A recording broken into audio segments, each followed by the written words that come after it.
Bonjour, aujourd'hui dans cette vidéo, j'ai envie de vous parler d'un système qui, si vous l'adoptez, va révolutionner vos pensées et votre façon de vivre. Est-ce que vous avez déjà entendu parler de la loi de l'attraction? La loi de l'attraction, c'est quoi? C'est comprendre qu'on va provoquer ce à quoi on pense le plus. Par exemple, la semaine dernière, justement, je me disais, j'ai pas de nouvelles de ma copine Véro, qu'est-ce qu'elle devient? Tiens, ça fait longtemps qu'on ne s'est pas appelé, il faudrait que je l'appelle.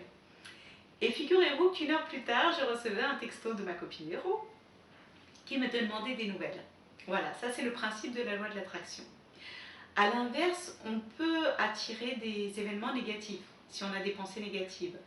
Par exemple, quelqu'un de pessimiste va avoir beaucoup d'idées négatives forcément et il va s'attirer de plus en plus de choses qui ne feront pas plaisir et qui va encore dire bah, il m'arrive encore ceci, il m'arrive encore cela. Mais c'est un cercle vicieux.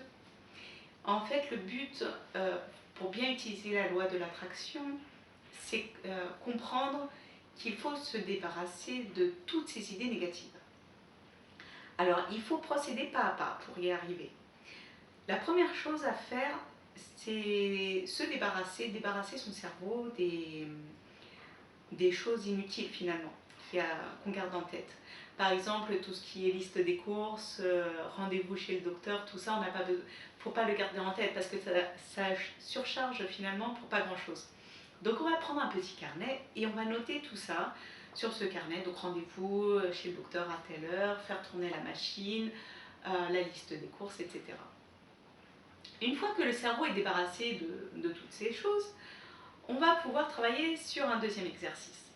Là, on va prendre un autre cahier et là, cette fois, on va marquer « Qu'est-ce que je veux ?» Surtout, bien utiliser des phrases positives. Par exemple, on ne va pas dire « Je ne veux pas être malade ».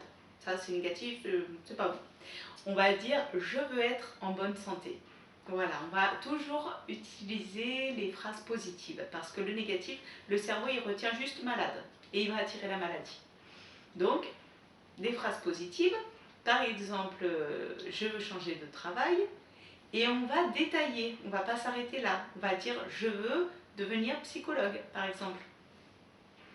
Et dans telle ville, avant 2020, par exemple, on va détailler au maximum sur ce petit cahier ce qu'on veut et vraiment l'imaginer sur le cahier, sur le papier. Je veux une maison avec 3 chambres dans telle ville, etc. Une fois qu'on a fait ça, le deuxième exercice, alors déjà savoir ce qu'on veut, c'est sûrement le plus difficile. Hein. Ça demande, ne vous étonnez pas si au début c'est un peu le cafouillage, c'est normal, c'est vraiment difficile de savoir ce qu'on veut vraiment. Le deuxième exercice, si vous avez réussi ça, vous allez fermer les yeux et imaginer que ce que vous voulez, vous l'avez déjà réalisé. Ça y est, c'est bon, vous l'avez. Donc je ferme les yeux et je m'imagine dans cette maison. Donc j'ai trouvé la maison de mes rêves, cette maison avec 3 chambres, avec le jardin. Je l'imagine dans le village que je voulais. Et je m'y sens bien, j'ai une belle cuisine. Voilà, je visualise vraiment beaucoup de détails dans cette maison. Les murs sont gris par exemple, gris-souris. Et j'imagine beaucoup de choses. Je visualise. Là, ma respiration spontanément va se calmer, va ralentir parce que je me sens bien. Et là, je vais ressentir ce bien-être intérieur, cette joie d'avoir réussi ce que je voulais, d'avoir trouvé ce que je cherchais. Donc je ressens vraiment cet apaisement, je ressens ce bien-être intérieur et je le savoure. Ensuite, on va revenir à la réalité, si je puis dire. Et on va peut-être avoir des choses à rajouter dans ce petit cahier où on a marqué « je veux ». Peut-être qu'en visualisant, on s'est rendu compte, bah oui, mais je veux ça aussi dans cette maison, par exemple, etc. Faites ces exercices le plus souvent possible parce que vous allez ainsi envoyer des messages positifs à votre cerveau. Donc faites-le tous les jours, plusieurs fois par jour, dès que vous avez le temps. Et vous verrez qu'à force, toutes les pensées négatives seront chassées de votre esprit et vous verrez les bienfaits. Vraiment, répétez ces exercices. De toute façon, vous n'avez rien à perdre, vous avez tout à y gagner. Merci de votre attention et à bientôt.